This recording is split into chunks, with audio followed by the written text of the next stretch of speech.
오늘은 히브리서 12장 3절 이하에 있는 말씀을 통하여 생각하라라는 주제를 가지고 은혜를 나눠보고자 합니다. 사람은 생각의 동물입니다. 우리는 과연 어떤 생각을 할 것인가? 사람은 그 생각하면 생각할수록 우리의 삶의 방향은 그쪽으로 갑니다. 도둑질하는 사람이 하루아침에 도둑질하지 않습니다. 계속 그쪽 부분을 생각하다가 결정적인 순간에 행동으로 옮기게 되는 것입니다. 여러분, 한 주간 무슨 생각을 하고 사셨습니까? 그리고 생각의 방향이 과연 무엇이었습니까? 오늘 우리는 무엇을 과연 생각해야 될 것인가? 이 시대는 정말 많은 혼란스러운 시대를 우리는 살아가고 있습니다. 어떤 생각을 해야 되는지조차 가늠하지 못할 정도의 삶을 살아가죠. 때론 미디어의 시대 속에서 생각이 필요 없는 그 미디어가 우리에게 제시해주는 사고할 필요가 없는 모든 원인과 과정과 결과를 제시한 단순하게 받아들이고 행동하는 삶을 살아갑니다. 그러나 우리는 생각해야 할 줄 믿습니다. 우리는 스스로 사고하지 않으면 우리는 상황에 이끌려진 삶을 살 수밖에 없습니다. 오늘 우리는 그 생각에는 여러 종류가 있습니다. 우리가 마음의 어떤 결정, 칼 융의 말처럼 우리 어떤 마음의 결정에 따라서 생각하는 부분이 있고요. 또 우리가 어떤 감성의 감정적 요소를 따라서 생각하는 게 있고, 우리가 보고 듣는 부분을 우리가 이성, 지식, 경험, 이치, 논리들을 들어서 생각하는 부분이 있죠. 오늘 우리는 우리의 그릇된 생각의 방향이 있다면 그것을 뿌리쳐야 할 줄 믿습니다. 예수의 이름으로 뿌리치고 아니다라고 거절하고 그 생각을 쫓아가다 보면 우리는 어떤 늪에 빠지게 되냐면 자아도취나 또 우리 스스로 헤어나올 수 없는 그 생각의 공허의 늪에 빠지게 됩니다. 상대와 대화 나누지 아니하고 확인하지 아니하고 이럴 거야 저럴 거야 추측하고 예증하고 살아갑니다.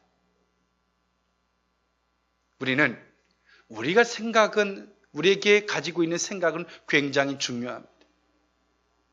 하나님도 우리에게 복을 주실 때 우리의 생각의 방향을 하나님의 방향 속에 우리로 말미암아 그쪽 방향으로 생각하게 하십니다. 그리고 우리가 그쪽 방향으로 생각하면 생각할수록 무엇을 경험하게 됩니까? 하나님이 우리에게 예비해 놓으신 것들, 하나님의 뜻하심들을 생각하게 되죠. 그리고 그 하나님 앞에서 우리가 그 생각을 하다 보면 우리는 무엇을 또 만나게 됩니까? 하나님께서 우리에게 예비해 놓으신 것을 만나게 될 줄 믿습니다.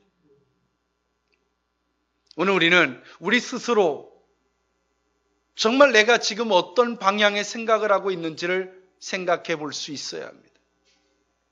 생각의 방향이 계속 그쪽으로 가고 있다면 우리는 스스로 그 원인이 무엇인지, 왜 그쪽 방향을 계속 생각하게 되는지를 우리 스스로 점검해야 돼요. 우리 스스로 알아요. 그 생각을 한 번만 체크해 보면 우리 스스로 알게 돼요. 그것을 생각해 볼 수 있기를 원합니다. 오늘 이 히브리서가 쓰여진 것, 이때 당시를 보면 개종한 유대인들이 있었고요. 이때 당시에 로마의 통치를 받고 있었기 때문에 그 속국들의 종교를 다 인정하고 있었습니다.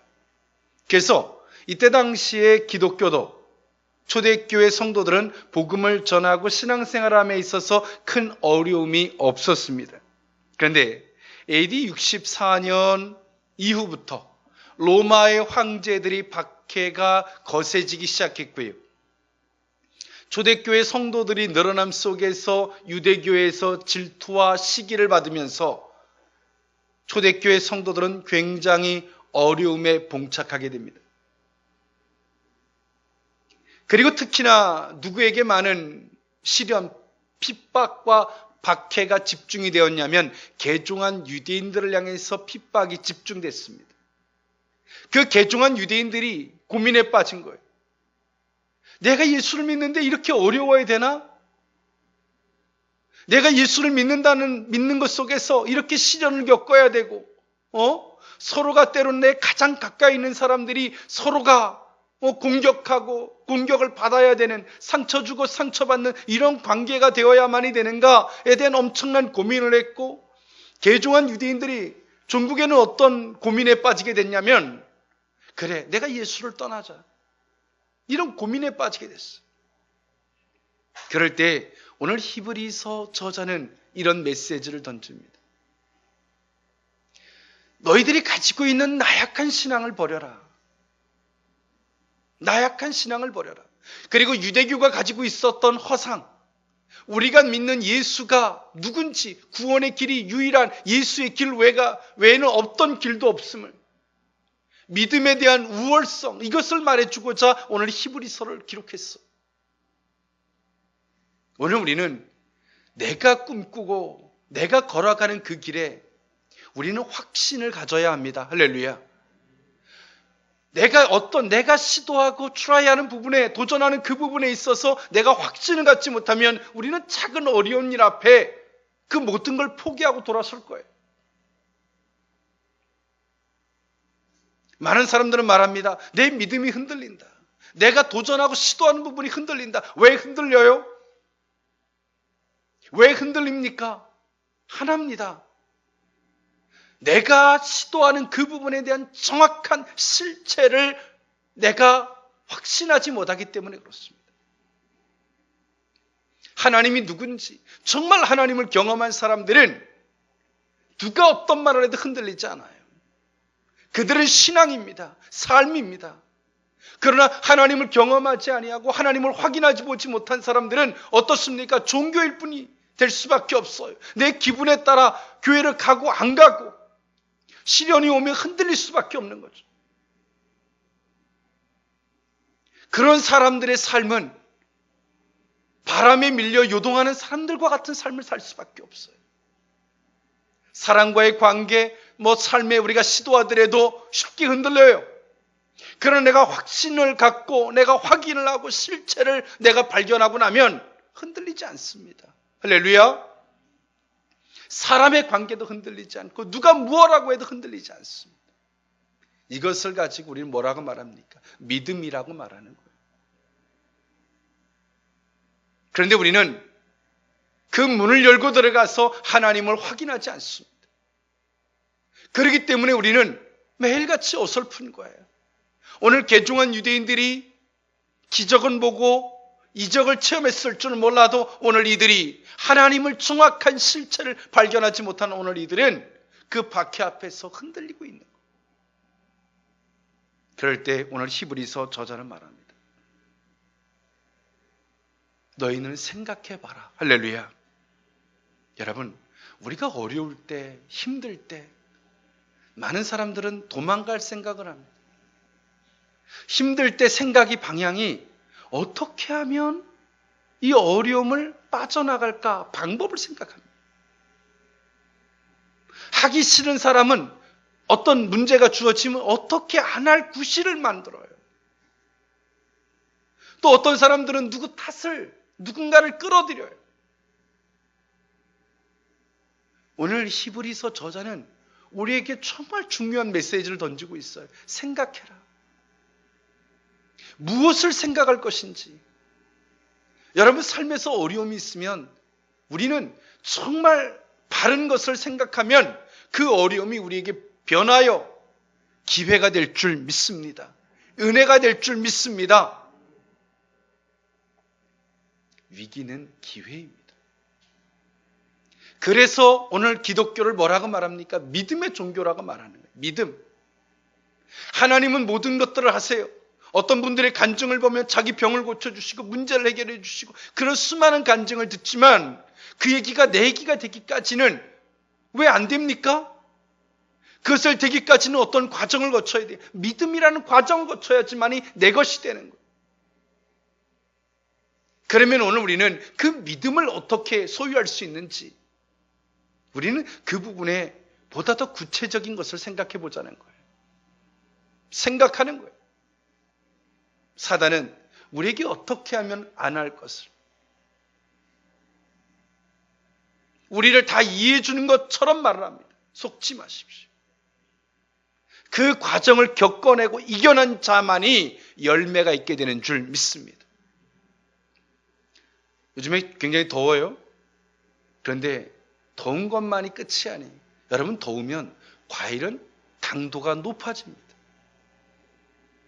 곡식은 더 잘 익는다는 거예요. 그러나 물을 잘 줘야 되겠죠. 모든 것들에는 거저가 존재하지 않습니다.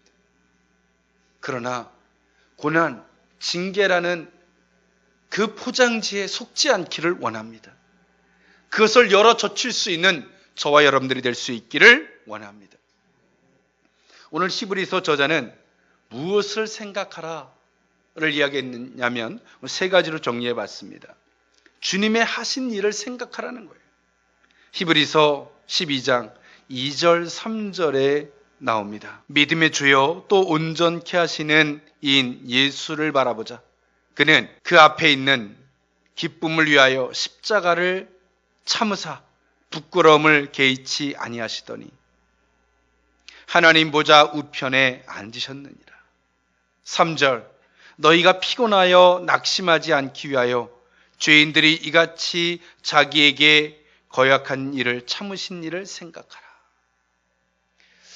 히브리서 저자는 내가 개종했던 유대교로 다시 돌아갈까 그 고민하는, 예수를 버리려고 고민하는 그들 앞에 히브리서 저자는 멋있는 메시지를 던져요. 생각해라. 무엇을? 주님을 생각해라. 주님이 너를 위해서 무엇을 했는지 생각해라. 주님이 우리를 위해서 기꺼이 십자가를 거절하지 않으셨어요. 할렐루야. 우리를 사랑하시기 때문에, 사랑하셔서 우리를 구원하시기 위하여 그 부끄러움도 개의치 않으셨어요. 옷 벗김을 당하고 손에 못질을 당하시고 옆구리에 창에 찔리시고, 그러나 예수님도 그 앞에 내일을 보시고 오늘을 견뎌내셨어요. 그리고 히브리서 저자는 두 번째 하나를 더 제시하죠. 뭡니까? 그 예수님을 다 거역했습니다. 그러나 그것을 개의치 아니하시고 견디셨어요. 할렐루야. 그 예수를 너희들은 생각하라는 거예요. 우리가 위인전을 왜 봅니까? 생각하는 거예요. 그쪽 방향으로 생각하는 거죠. 성도가 예수를 생각하지 않는다면 어찌 성도겠습니까, 여러분? 여러분, 우리에게 방법론이 오늘 우리를 구원하지 않습니다. 방법론이 문제를 해결하는 것처럼 보이지만 그 문제의 해결은 간단합니다. 원인은 간단합니다. 방법이 아닙니다. 우리의 가지고 있는 마음의 자세입니다. 할렐루야. 내가 이쪽 길로 가기 위해서 여러분 무엇을 해야 될까요? 내가 지금 이쪽 방향에는, 내가 물에 빠졌습니다. 이쪽 방향에는 수평선뿐이 보이지 않아요. 그럼 내가 이 물에서 나가려면 어떻게 될까요? 뭐 헤엄을 쳐라, 살려달라고 해라. 다 방법론입니다. 무엇입니까? 우리의 보는 시선을 바꾸는 거예요. 수평선 쪽이 아니라 육지 쪽으로. 할렐루야. 내 시선을 바꿔요.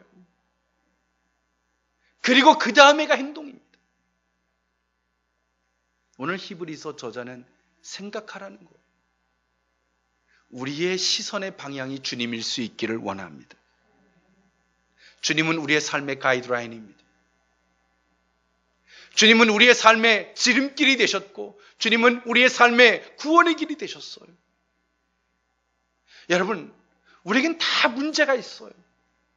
그 문제가 있다는 것은 우리의 육체의 옷을 입고 있다는 거고, 우리가 살아있다는 것이고요.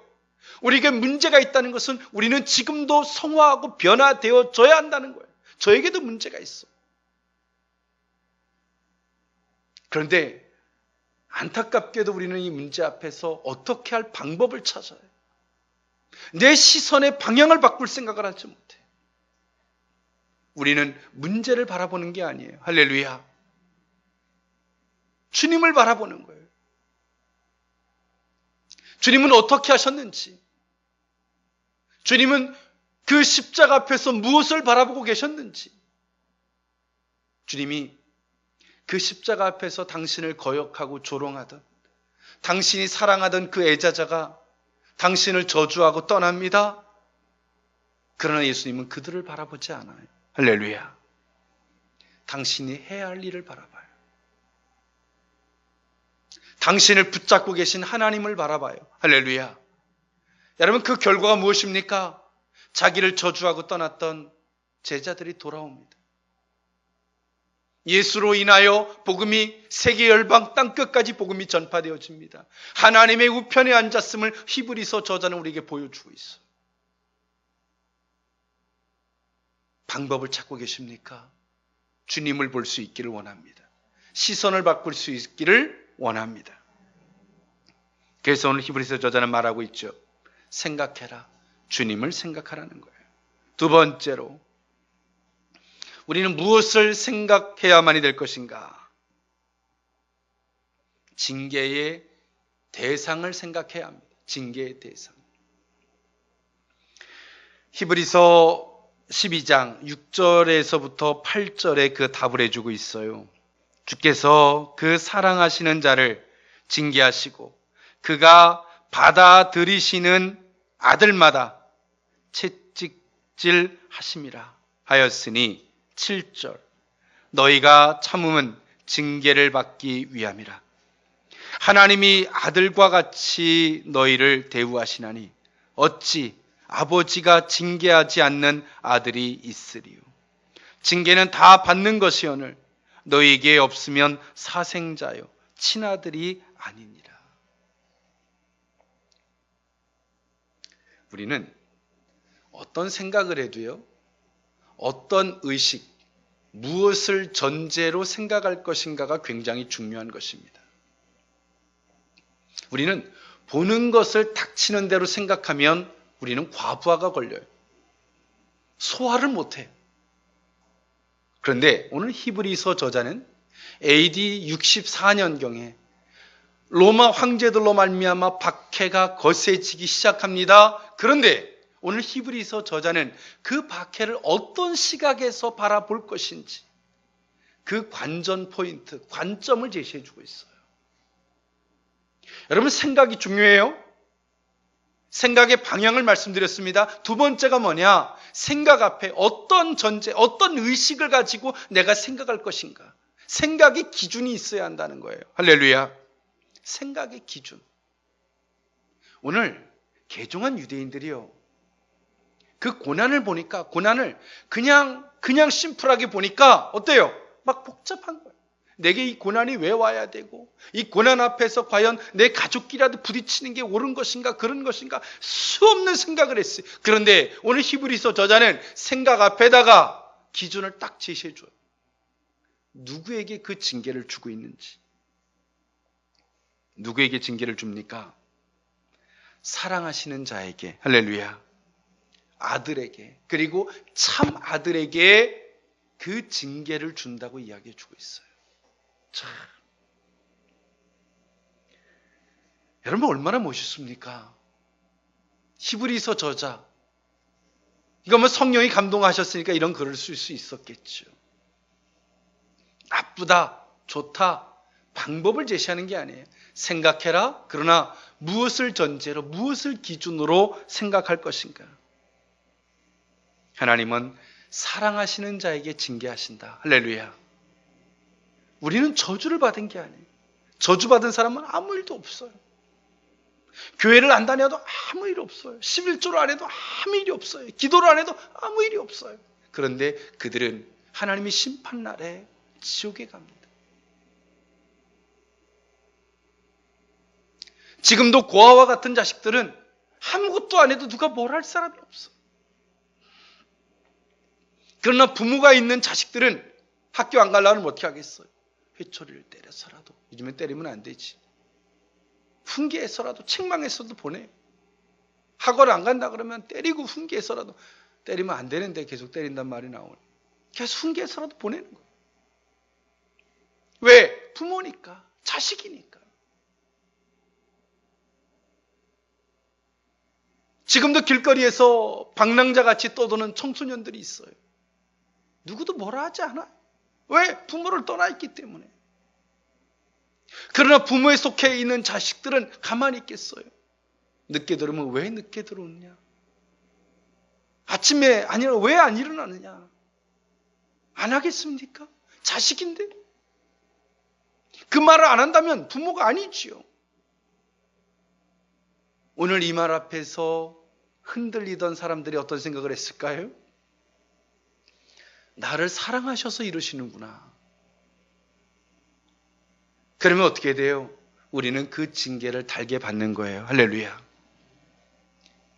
회개할 건 회개하고 고칠 거는 고치고 주님을 더 깊이 알아가고 그 징계를 잘 견뎌서 잘하는 거예요. 정금 같은 그릇을. 우리가 다 한 번쯤 어른이 되고 나면 이런 생각을 한번 해봐요. 그때 부모님이 나를 조금 더 훈육하셔서 공부하게 했으면 얼마나 좋았을까? 여러분 그런 생각 안 하죠? 저는 해요.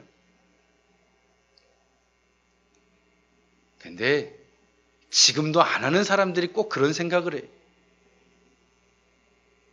여러분, 주님은 우리를 사랑하시는 분이신 줄 믿습니다. 사랑하시기 때문에 거저 내버려 두지 않는 거예요. 그게 복인 줄 믿습니다. 그리고 하나님은 또 어떤 자들에게 시련을 주시냐고 히브리서자는 뭐라고 말합니까? 하나님께서 받아들이시는 아들마다 징계하신다.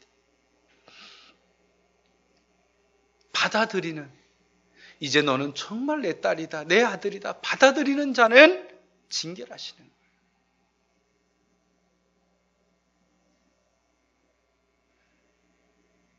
예전에 제가 20여 년 전에 목회를 할 때 어느 노숙자가 왔어요. 목사님, 저 이 교회를 다니고 싶습니다. 그렇게 하십시오. 그리고 그 사람 앞에 가장 제가 먼저 하는 행동이 있습니다. 무엇이었겠습니까? 목욕을 시켜주는 거였어요. 그리고 두 번째, 제가 그 사람에게 하는 행동이 무엇인 줄 아십니까? 옷을 갈아입혀 주는 거였어요. 냄새가 너무 심해서 같이 있을 수가 없어요. 그건 그리스도의 사랑으로 포용해 주는 게 아니에요. 병이 걸리고 서로가 힘들어지는데 그것이 사랑입니까? 그건 무지한 시대 때 이야기예요. 정말 하나 되기 위해서 그 사람에게 하는 행동이 목욕시키고 옷을 갈아입히고 우리 공동체의 규범의 행동을 가리키는 거였어요. 그런데 안타깝게도 그것에 익숙해지지 못하고 또 자기 마음대로 하고 싶으니까 뛰어쳐나가더라고. 일주일 만에. 주님께서 당신이 받아들이시는 아들은, 자녀는, 성도는 어떻게 해요? 징계하시는 거예요. 우리 편에서 보면 징계죠. 하나님 편에서 보면 어떻게 해야 돼요? 내 아들을 삼고 싶으신 거예요. 할렐루야. 정말 내 아들로 삼고 싶은 거예요. 너 그런 생각 가지고 있으면 안 된다. 너 그런 마음 가지고 있으면 안 돼. 그런 의식, 그런 가치관을 갖고 있으면 안 돼. 너 그러면 또 뛰쳐나가. 바꿔주시는 거예요. 그러나 우리 입장에서 보면 어때요? 징계죠. 징계라고 생각하는 거예요. 이것도 못하게 하고 저것도 못하게 하고. 교회 안 다닐 때는 내 마음대로 해도 됐는데 이게 뭐야? 여러분, 생각의 차이입니다. 우리는 생각도 중요하지만 생각 앞에 가져야 되는 기준이 너무 중요해요. 사랑하는 자에게 주시고 받아들이는 아들에게 주시고. 할렐루야. 그리고 세 번째, 누구에게 주십니까? 8절에 징계는 다 받는 것이어들 너에게 없으면 사생자요 친아들이 아니라. 하나님 우리를 어떻게 해요? 받아들이지만 우리를 친아들로 삼으시는 거예요. 친아들. 이것이 우리에게 징계를 주시는 이유죠. 대상이에요. 대상. 누구에게, 아무나에게 징계를 주는 게 아니에요. 아무나에게. 내가 어느 회사를 다녀요. 그런데 그 회사에서 내가 잘못해요. 나한테 페널티를 줍니다. 왜 그래? 그 회사 직원이니까 주는 거예요. 바깥에 있는 사람에게는 그 회사가 페널티를 줄 수 없어요. 하나님이 우리에게 페널티를 줘요. 왜? 우리는 그의 자식이니까. 할렐루야. 그 페널티를 받지 않는다면, 내 마음대로 해도 페널티를 받지 못한다면 그 사람은 저주받은 사람이에요. 죄송한 말씀입니다. 거기에 속한 자가 아닌 거예요. 오늘 우리 속에 그 페널티, 그 징계가 있음을 도리어 감사했으면 좋겠습니다. 오늘 흔들리던 개종한 유대인들이 오늘 이 말씀을 받고 시련이 시련으로 보이다가 어떻게 보이겠어요? 하나님의 넘치는 사랑, 나를 컨트롤해 가시는, 나를 인도해 가시는 하나님, 나를 자녀로 삼아주신 놀라운 아버지의 사랑을 오늘 도리어 이들은 박해를 통해서, 시련을 통해서 발견하고 있는 거예요. 어제까지 그 시련은 이들을 송두리째 흔들리게 하던 시련이었지만 오늘 히브리서 저자가 그 생각 앞에 기준을 제시하고 나니까 이 시련은 도리어 이들에게 기쁨이 됐어요. 할렐루야. 오늘 우리는 어떤 기준을 가지고 생각할 수 있는지를, 생각해야 되는지를 생각해 볼 수 있기를 원합니다. 마지막 세 번째, 생각하라. 세 번째 의미는 무엇을 생각할 것인가? 징계의 목적을 생각해야 합니다. 징계의 목적. 나를 이렇게 징계해서 내게 정말 이루고자 하는 게 뭐냐? 그 목적을 생각하라는 거예요. 히브리서 12장 10절, 11절에 그 답을 해주고 있습니다. 10절, 그들은 잠시 자기의 뜻대로 우리를 징계하였거니와 오직 하나님은 우리의 유익을 위하여 그의 거룩하심에 참여하게 하시느니라. 11절, 무릇 징계가 당시에는 즐거워 보이지 않고 슬퍼 보이나 후에 그로 연단받은 자들은 의와 평강의 열매를 맺느니라.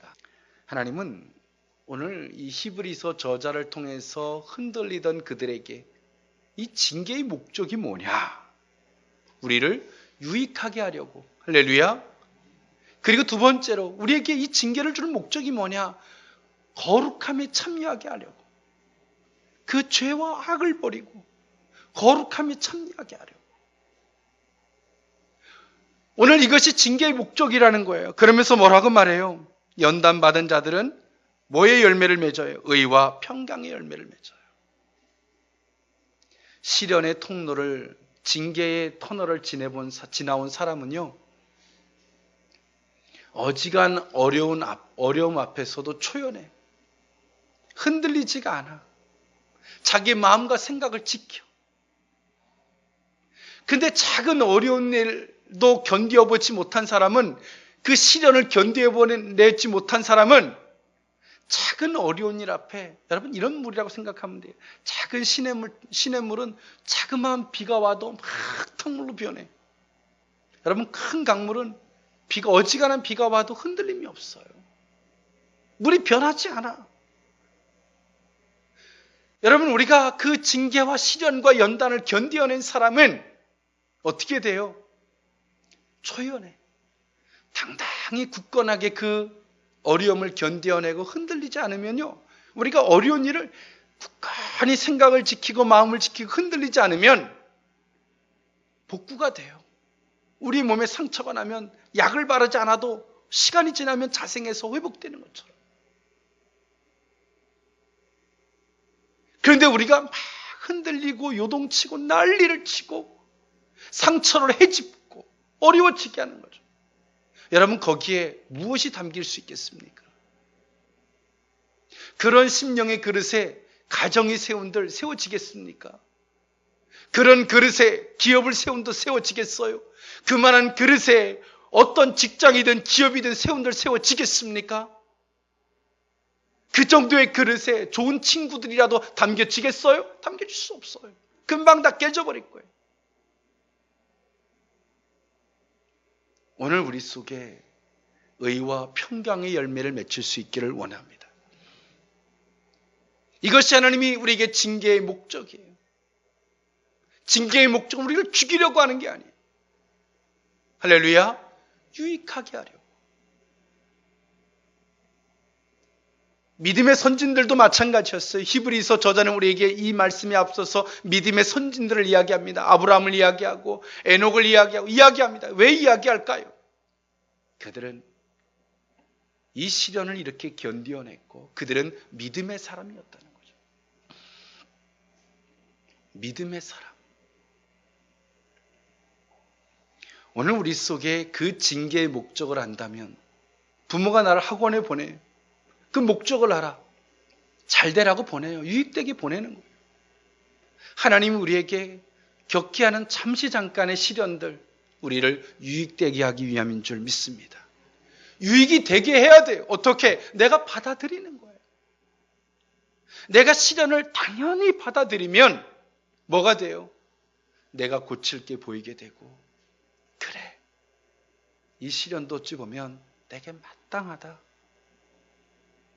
어찌 보면 내 인생에 꼭 필요한 것일 수도 있어. 받아들이는, 한 번쯤 받아들이면 편안해져요.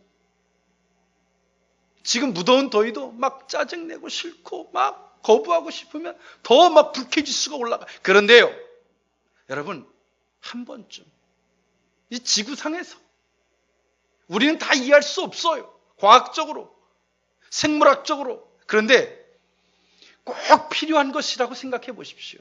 한 번쯤 받아들여 보세요. 내 마음이 얼마나 편안해지는지 아십니까? 이게 신앙, 이게 믿음이에요. 그 해의 더움으로, 뭐 지금의 모기들이 덜하다 그래요. 호되게 더우니까.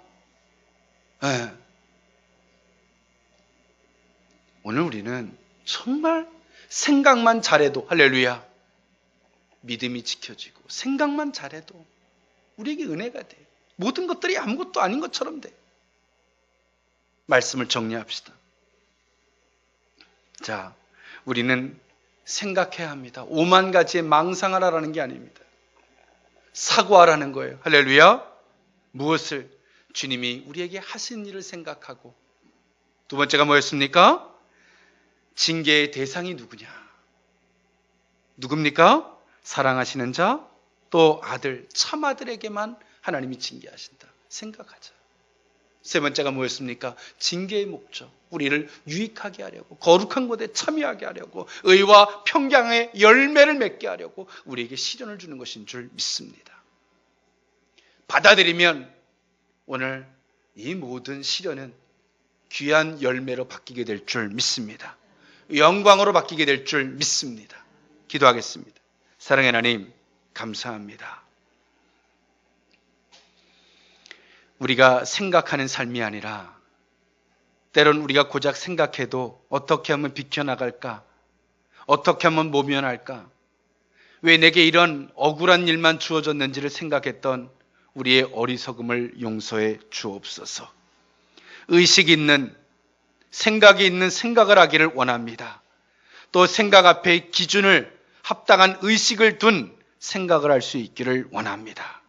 주여, 우리를 말미암아 그 모든 상황과 환경을 복으로 만들 수 있는 주역들로 삼아 주옵소서. 예수님의 이름으로 기도하옵나이다. 아멘.